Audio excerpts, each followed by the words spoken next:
دوستان کل تاجیکستان پرونده 9 نفر را با اتهام دست داشتن در قاچاق 90 کیلو طلا و 15 میلیون دلار برای بررسی به دادگاه عالی تاجیکستان فرستاده است. این افراد میانه‌های ماه نوامبر در فرودگاه دوشنبه بازداشت شدند.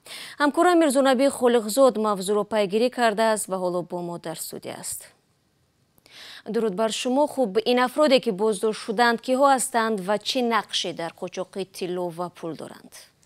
بله شالا در دادگاه عالی تاجیکستان روز 1 مارس تصدیق کردند که پرونده آخر هفته گذشته وارد شده است و بررسیش هم آغاز شده است. به مقامات در میان 9 نفر گمانبر شهروندان افغانستان، کارمندان خدمات گمرک، فرودگاه تاجیکستان و وزارت کارهای داخلی تاجیکستان شامل هستند.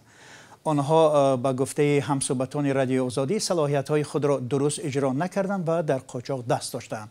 همصحبتان رادیو آزادی با تکیه به گفته‌های گمانبران میگویند که بار اول نبوده است که این گروه از این مسیر به هدف انتقال قاچاق استفاده کرده باشند. آنها به تفتیشات شهادت دادند که از 4 سپتامبر تا 14 نوامبر در 36 حالت 1 تانه و 200 کیلو طلا و 112 میلیون دلار را از افغانستان طریق تاجیکستان به امارات متحده عرب انتقال دادند.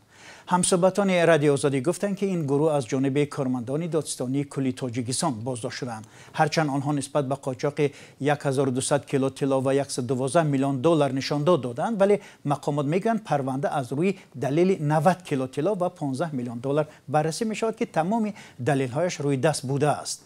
در دادستانی کلی تاجیکستان نیز انجام تفتیش بخش اساسی پرونده و ارسال آن به دادگاه عالی را تصدیق کردند. بعضی از رسانه‌های افغانستان گفتند که 90 کیلو طلا و میلیون ها دلاری که در تاجیکستان کشف و مصادره شده است به میرزا کتوازی، معاون اول رئیس پارلمان افغانستان تعلق دارد.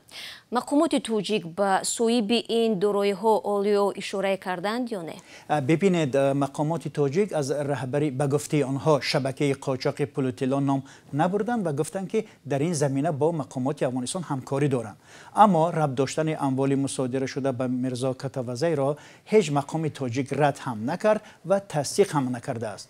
حالا تنها خبری تلویزیون یک افغانستان را داریم که شام 27 فوریه در گزارش با تکیه به منبع‌های خود گفت که کتوازی تلاش دارد که روی این موضوع سرپوش بگذارد.